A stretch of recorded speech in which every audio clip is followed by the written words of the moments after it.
Isso aqui é um relato pessoal da minha vida. Eu não acho que tem grandes coisas, não, mas as pessoas pedem para eu contar porque parece que causa reflexões.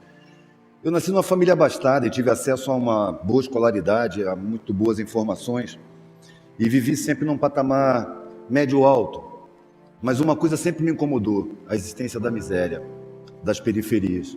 Quando eu era menino ainda, 6 anos de idade, minha mãe fez uma promessa e conseguiu a tal da graça e me levou para uma favela para distribuir pães. Era o cumprimento da promessa dela. E eu fiquei estarrecido. Eu vi crianças da minha idade vivendo em situações que eu não imaginava.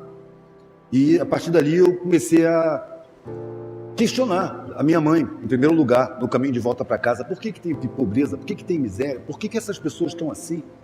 E as respostas não vinham. A resposta era, sempre foi assim, sempre vai ser. Para com isso. Isso foi me acompanhando, mas me marcou de tal maneira que sempre que eu podia, eu observava as pessoas mais pobres, os empregados, nos clubes onde eu ia. Eu tentava me aproximar, eu queria entender essas pessoas que pareciam que tinham outro código.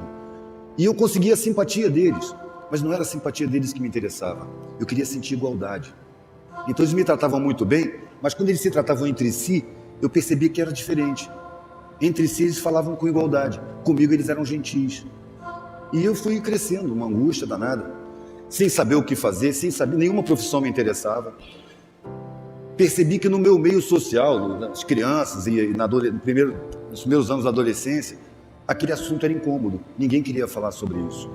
Quando eu cheguei nos 15 anos, eu estava convencido de que eu tinha alguma coisa errada, porque o que mais me interessava, os assuntos que me interessavam, não interessavam mais ninguém. Eu não conseguia me entrosar em nenhum grupo, eu era repelido. Eu questionava a arrogância da minha classe diante das pessoas mais pobres. E eu era visto como um extraterrestre, um cara estranho, um cara meio maluco. Então eu desisti de tentar me enquadrar, de me enturmar, e comecei a tentar me enquadrar. Fiz um concurso do Banco do Brasil e entrei. Vamos ver como é que se trabalha nesse mundo. Eu tinha 15 anos. Passei 10 meses e saí horrorizado. Pedi demissão do Banco do Brasil porque eu achei que ali eu era um parafuso, uma porca, uma peça que podia ser facilmente trocada. Eu tinha uma necessidade de realização na vida. A pergunta ficava, para que serve a vida? Para que serve a vida? Na minha classe, a vida servia para ser usufruída. Mas eu me sentia constrangido de usufruir diante da miséria que eu via. Os meios que eu andava não se via miséria, se via os serviçais. Mas como a gente viajava, as periferias das cidades são um cinturão de miséria sempre. Então eu via que tinha milhões de miseráveis, milhões de pobres. E não entendia, não conseguia entender. A minha classe fugia dessa visão, sempre em bolhas. E eu me sentia preso ali. Quando eu saí do Banco do Brasil, claro, eu queria me enquadrar para não magoar a família, porque eu não via nenhuma profissão que me interessasse. Eu não tinha vocação para nenhuma profissão. A arte, na época, não era vista pela minha família como uma coisa séria, era um hobby. E eu nem pensava em viver de arte, era coisa para as horas vagas. Então eu fiz um concurso para o Exército. Meu pai era militar. E o pensamento foi exatamente esse. Eu não quero fazer nada do que me apresentam. O que eu vou ser na vida? De repente acendeu uma luzinha. Militar. Claro, eu sempre vivi no meio militar. Ser militar é fácil. Aí eu fiz um concurso, passei e fui conhecer o Exército por dentro. Meu pai me apresentou o Exército como um fator de segurança pública, como uma coisa boa para todo mundo, que protegia o povo. Mas quando eu estava dentro do Exército, as instruções que eu recebia eram me atirando contra a população. E depois de 1 ano e pouco dentro da escola de cadetes, eu me vi com um fuzil na mão, apontando para uma manifestação de estudantes, gente desarmada. Isso violava todos os códigos que eu tinha aprendido com meu pai. Eu disse, não é aqui que eu quero ficar. O Exército serve para reprimir a população e não para proteger. Então pedi desligamento do Exército. Foi a segunda vez que me chamaram de louco, a primeira foi no Banco do Brasil. E saí do Exército.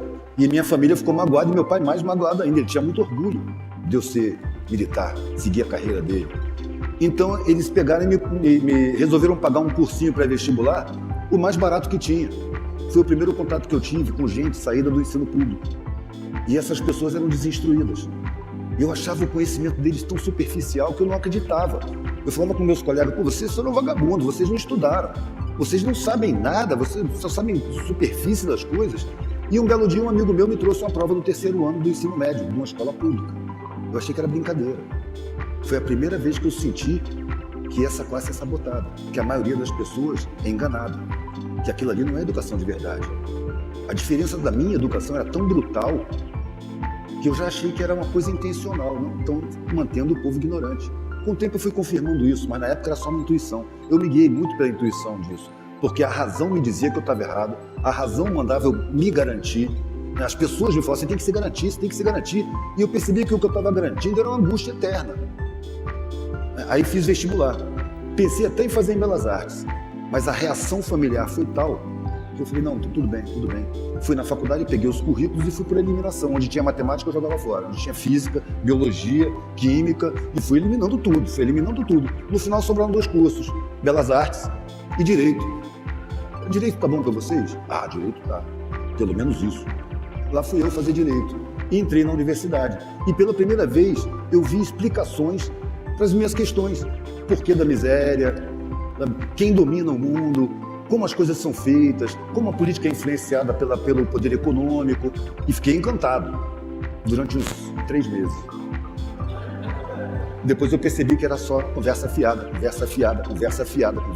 uma revolta que não funcionava, que não ia falar a linguagem do povo, que ninguém ali entrava em favela. Sabe? E eu percebia que a grande maioria era pobre. Então tem que chamar os pobres para a luta. Mas os pobres estão aí, desinstruídos e narcotizados por uma mídia criminosa que planta valores, usando psicologia do inconsciente.